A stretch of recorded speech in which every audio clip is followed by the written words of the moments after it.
अस्सलाम वालेकुम दोस्तों, वेलकम है आप सबको मेरी पॉडकास्ट ट्रेडिंग एक कारोबार में। मैं हूं आपका होस्ट अब्दुल हफीज़। आज का हमारा टॉपिक है क्रिप्टो ट्रेडिंग। जैसा कि आप लोग जानते हैं crypto trading day by day बहुत मकबूल हो रही है। तो आज की पॉडकास्ट में हम आपको बताएंगे क्रिप्टो ट्रेडिंग क्या है, इसमें कैसे इन्वेस्टमेंट करनी चाहिए और ये पाकिस्तान में लीगल है या इलीगल है। तो ये सब चीज़ें आप लोगों को डिटेल से बताई जाएंगी। मेरे साथ हैं सैयद शुजात हुसैन बुखारी साहब, जो किसी तारुफ के मोहताज नहीं। हम सर से ये सब कुछ जानने की कोशिश करते हैं। अस्सलाम वालेकुम सर। वालेकुम सलाम हफीज़ भाई, कैसे हैं? जी अल्लाह का शुक्र, आप सुनाएं ठीक है? जी अल्हम्दुलिल्लाह। सर जैसा कि आप जानते हैं कि क्रिप्टो ट्रेडिंग जो है वो डे बाय डे बहुत मकबूल हो रही है और इसके बहुत से क्वेश्चन आ रहे हैं। तो मुझे क्रिप्टो ट्रेडिंग के बारे में बताएं। क्रिप्टो ट्रेडिंग एक तो है क्या, ताकि बिगनर को भी पता चल सके, और ये ट्रेडिशनल मार्केट जैसा फॉरेक्स क्रिप्टो से कैसे डिफरेंट है, इसके बारे में थोड़ा सा बताएं। हफीज़ भाई, क्योंकि पॉडकास्ट ऐसा लग रहा है कि बिगनर्स के लिए, नए लोगों के लिए, तो मैं उस हिसाब से कॉन्सेप्ट को समझाता हूँ।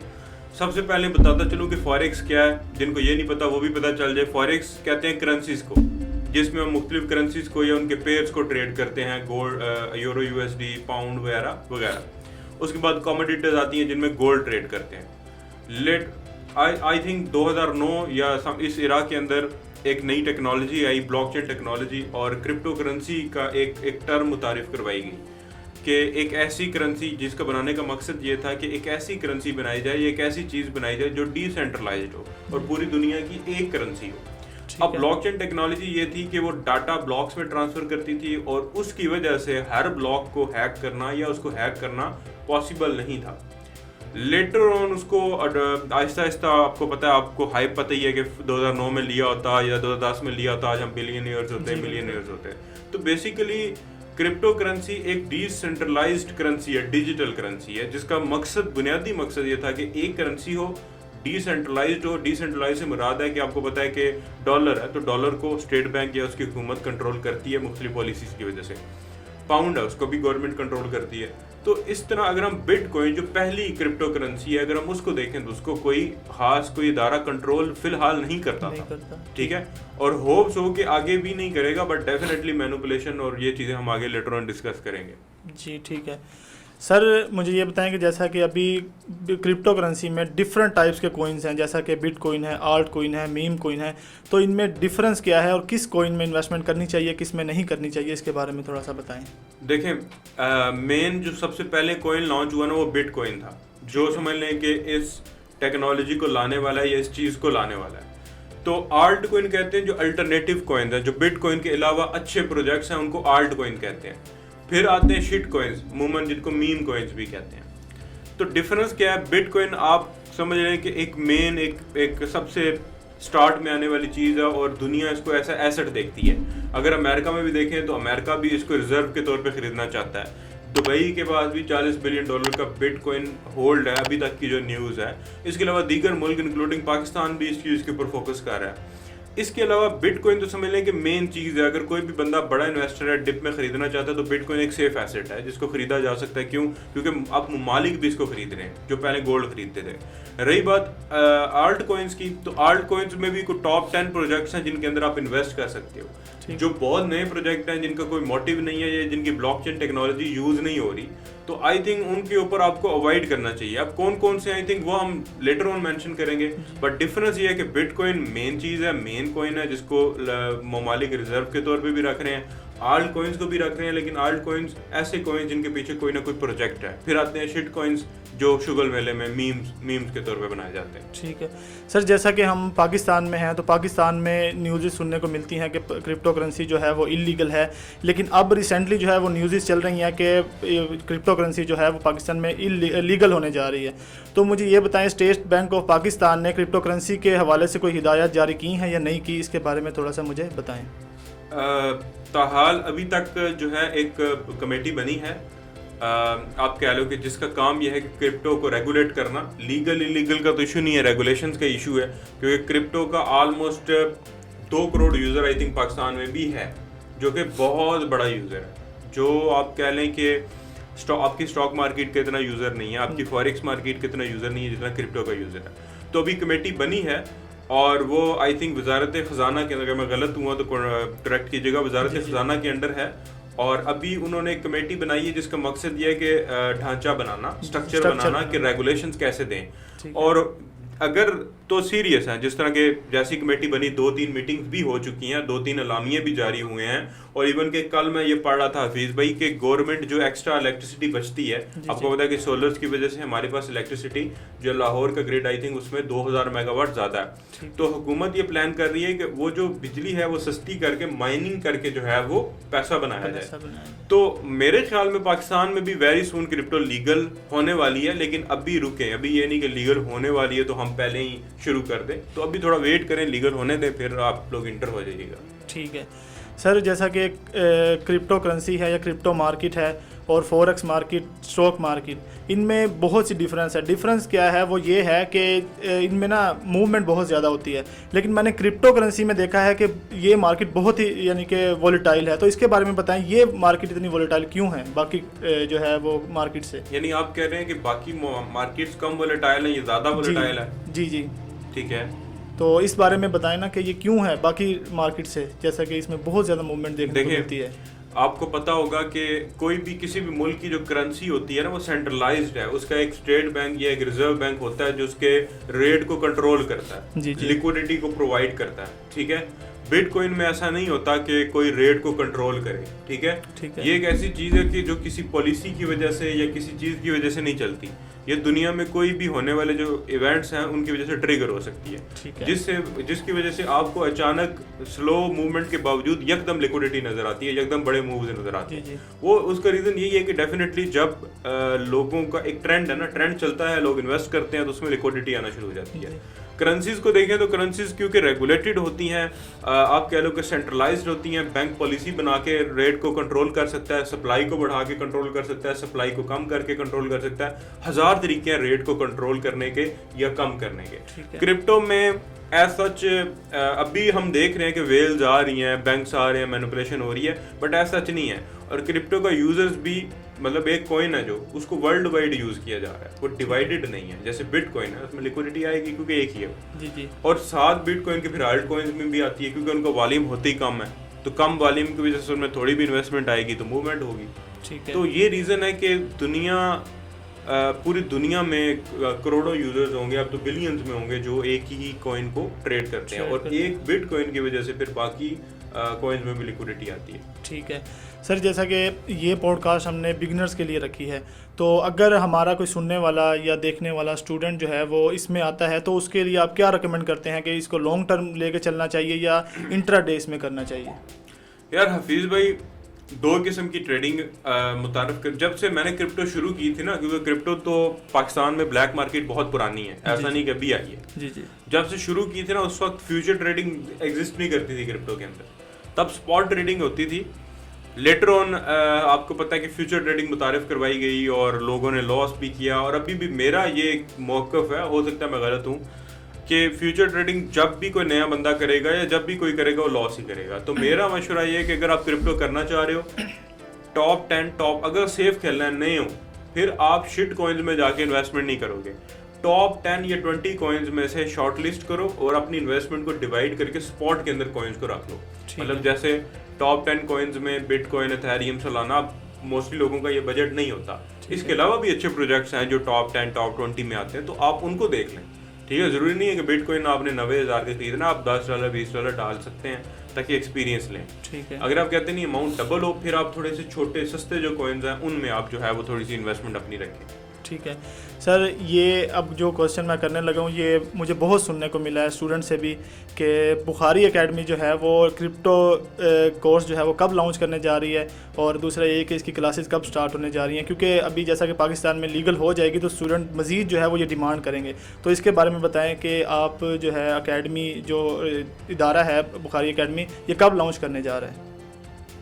ठीक है हफीज़ भाई, इसका मैं जवाब दे दूंगा। बेसिकली आपको पता है कि बुखारी एकेडमी जो फॉरेक्स में आई थी तो बहुत सारे पेड कोर्सेज भी हमने क्लोज करवाए। इवन कि हमने जो रिसेंट बेसिक कोर्स लॉन्च किया है, आपको पता है कि वो बहुत सारे पेड बेसिक कोर्सेज से बेहतर हैं, और हम मज़ीद भी कोर्सेज में अपनी तरक्की ला रहे हैं, जिद्दत भी ला रहे हैं, आपको पता है सिस्टम भी नए इंस्टॉल कर रहे हैं। तो हम वेट कर रहे हैं हुकूमत की तरफ से ग्रीन सिग्नल का। फॉरेक्स लीगल है, हम सिखा रहे हैं। अगर क्रिप्टो लीगल होती है तो क्रिप्टो सिखाना शुरू कर देंगे। तो मसला ये है कि अगर तो लीगल होती है तो हम एकेडमी कम अज़ कम ये जो कोर्स सेलर्स हैं, जो अच्छे लोग हैं उनकी तारीफ करनी चाहिए, लेकिन कोर्स सेलर्स और दीगर मंजन सेलर्स, इनका इंशाल्लाह ताला कारोबार बंद होगा और फ्री ऑफ कॉस्ट कोर्सेज आधे यूट्यूब पे अवेलेबल होंगे, आधे इंशाल्लाह ताला लाइव क्लासेस होंगी, क्योंकि हमें पता है कि कैसे फंडामेंटल्स वर्क करती हैं। आई थिंक हमने ज़्यादा फंडामेंटल्स पे काम किया है, क्योंकि फॉरेक्स में हमारा काम ही फंडामेंटल्स को देखना होता है कि सीपीआई का डाटा क्या आ रहा है, जंग का इम्पैक्ट क्या होगा।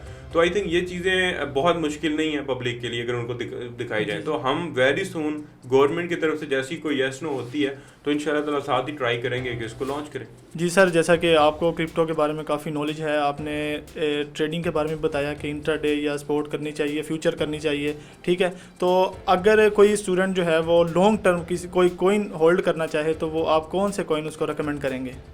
यार एट द मोमेंट जब ये पॉडकास्ट हम बैठ के गपशप लगा रहे हैं, अच्छा एक चीज हफीज भाई एक और गिला होता है स्टूडेंट से, वो उनको लगता है कि क्वेश्चन आंसर सेशन चल रहा है। जी जी। हालांकि होता है ऐसा ही है, क्योंकि आप स्टूडेंट्स के क्वेश्चन पिक करते हो और मेरे तक पहुंचा देते हो। जी जी बिल्कुल। तो थोड़ा सा आई थिंक हमें फॉर्मल भी डिबेट वाला मामला भी रखना चाहिए कि वो ऐसा लगे कि यार डिबेट हुई और रिसर्च हुई है।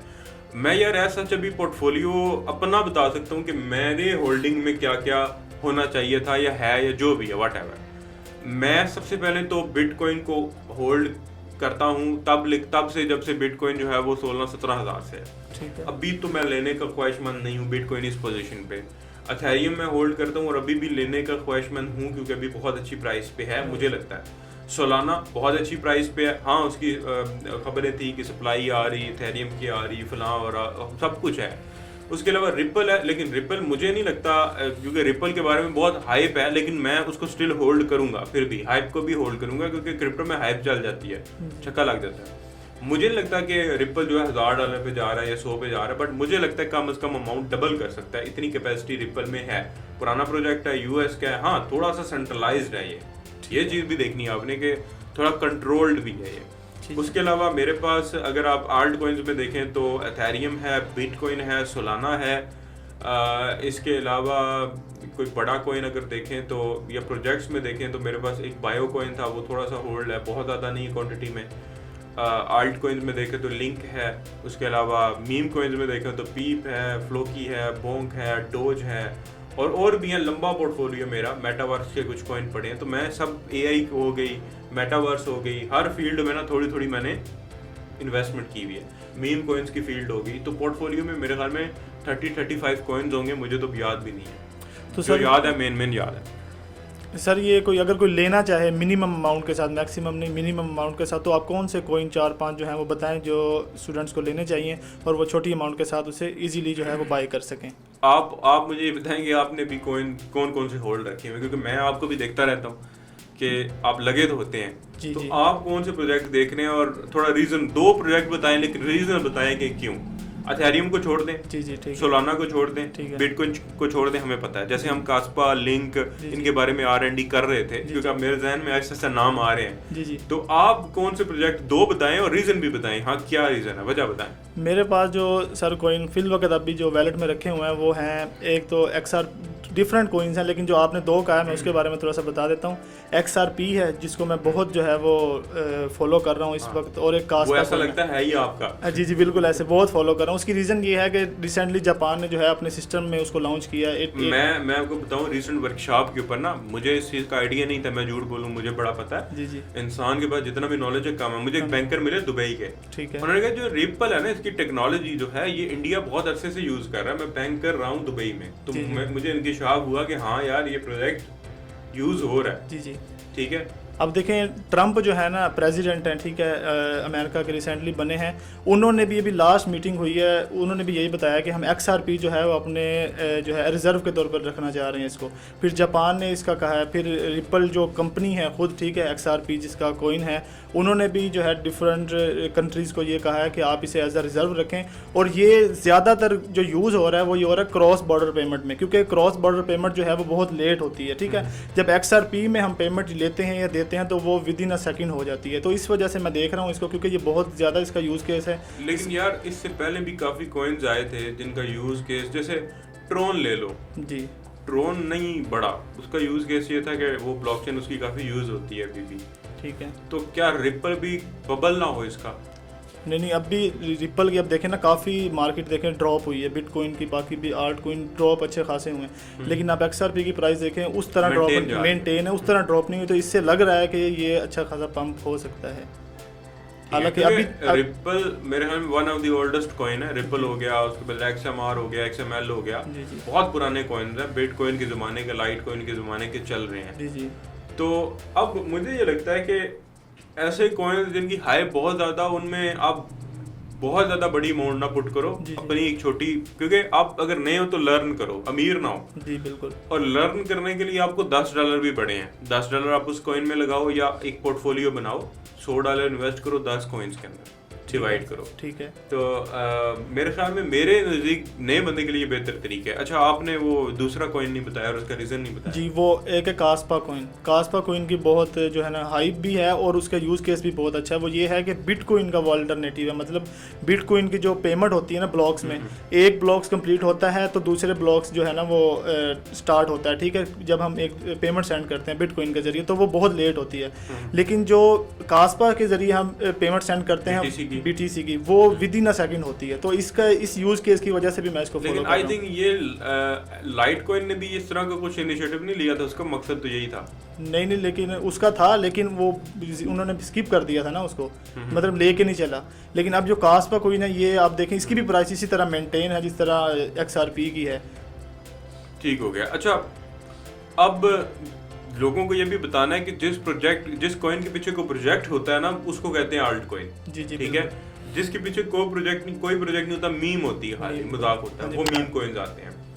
जैसे कि मीम कॉइन्स के अंदर भी अगर आप इन्वेस्ट करें तो उसमें तो $5 लगाएं, बेहतर है। नया बंदा $5 लगाए। प्रोजेक्ट्स में इन्वेस्ट करना है, लिंक, कास्पा वगैरह वगैरह, रिपल, XML, XMR वगैरह जितने भी हैं, कुछ AI वाले 2-3 उठा लें। मेरे ख्याल में मीम कॉइन्स एक नया बंदा $5 करे और जो आल्ट कॉइन्स में $10 कर लें। जी। अगर कोई बंदा एथेरियम खरीद सकता है या जिसने को मेन इन्वेस्टमेंट करनी है, उसके लिए रिकमेंडेड एथेरियम है, बट अपनी R&D करें। ठीक है। देखिए सर, XRP का मैं इस वजह से भी कह रहा हूँ कि अब इसकी प्राइस भी देखें ना इतनी ज़्यादा नहीं है, $2 $2.5 है। तो अगर बंदा इसमें इन्वेस्ट करता है $20-30 भी मिनिमम भी करता है, तो वो भी इसको ये है कि उसकी अमाउंट जो है वो ज़ीरो नहीं हो सकती, ठीक है। ये है कि जैसे कि अभी जापान ने या अमेरिका ने बताया है, उसी हिसाब से भी हम देखें ना तो मैक्सिमम अगर गया भी तो डबल तो हो सकती है ना उसकी अमाउंट। अगर हम उसको स्टूडेंट्स को रिकमेंड भी करें कि आप लें तो उनकी अमाउंट जो है वो माइनस में नहीं जाएगी। देखिए, हमारा तो यही मोटो है कि हम जो भी स्टूडेंट्स को जो है वो रिकमेंड करें, जो भी चीज़ उसका लॉस ना हो, नुकसान ना हो, ठीक है। यार हफीज़ भाई, एक चीज़ मैं ऐड करना चाहूँगा, उसके बाद आई थिंक आप समराइज करें, लंबा हो रहा है। जब भी आप क्रिप्टो करें ना, अगर आपने पैसा कमाना है क्रिप्टो में, जो मैंने फील किया है, ठीक है, मैं नहीं कहता कि मैं बहुत बड़ा एक्सपर्ट हूँ, बट मेरे पास 4-5 साल का क्रिप्टो का पोर्टफोलियो है, ठीक है। एक होता है ना बंदा आके बैठ के, जैसे अमूमन मेंटोर्स कर रहे होते हैं, बस ठीक है, 2-4 एक्टर्स के साथ वीडियोस बनाई। हमारे भी 2-4 एक्टर्स, दोस्त, यूट्यूबर्स हैं, टिकटॉकर्स भी हैं, डेली बात होती है, स्टूडेंट भी हैं। मकसद ये है कि पोर्टफोलियो, मुझे ये लगता है कि अगर आपने पैसा बनाना है तो सब्र। जी बिल्कुल। बिटकॉइन 17 से 21-22 पर ना बड़े देर रहा, बड़े अरसा, मतलब वो फ्लोटिंग रही। उसके बाद फिर जंप करके 50 पे गया, बड़ा अरसा घूमता रहा, बेच दे, मैंने कहा नहीं बेचना। 70 पे गया, मैंने कहा नहीं बेचना। 80 पे, 85 पे नहीं बेचना। 1.8 पे गया, मैंने नहीं बेचना, मुझे जरूरत ही नहीं है पैसों की, मैंने नहीं बेचना। अब वापिस आ गया, जीरो जाएगा, बिटकॉइन 60 पे जाएगा, 30 पे। तो मैं देखे जब भी हाइप आती है लोग डर के बेच देते हैं। अगर आप स्पॉट के होल्डर हो तो कॉइन को लॉन्ग टर्म लेके चलो, पैसा बनाना। ये नहीं कि कॉइन थोड़ा डिप हुआ वो मैं लुट गया, फिर क्रिप्टो करो ही ना भाई, अगर ये फील नहीं कर सकते। इन्वेस्ट वो करो जो लॉस कर सकते हो, और इन्वेस्ट करके भूल जाओ, वॉलेट नहीं भूलना, मतलब इन्वेस्टमेंट भूल जाओ कि मैं 2 साल के लिए इन्वेस्ट करूं, फिर रिटर्न आएगा। अगर आप कह रहे हैं मैं भी करूं, मैं अमीर हूंगा, मैं अपने घर के खर्चा इधर डाल देता हूं, घर बेच के इन्वेस्ट कर देता हूं, नहीं भाई ये नहीं करना। फाइनेंशियल किसी भी मार्केट में ये नहीं करना। तो आई थिंक समराइज करें, फिर नेक्स्ट इंशाल्लाह ताला। जी, तो स्टूडेंट्स, ये थी आज की पॉडकास्ट क्रिप्टो ट्रेडिंग के हवाले से। उम्मीद है आप लोगों को बहुत पसंद आई होगी। अगर पसंद आई हो तो आप लोग अपने राय का इजहार ज़रूर कीजिएगा। मैं नेक्स्ट पॉडकास्ट तक के लिए इजाज़त चाहूँगा। अल्लाह हाफिज़।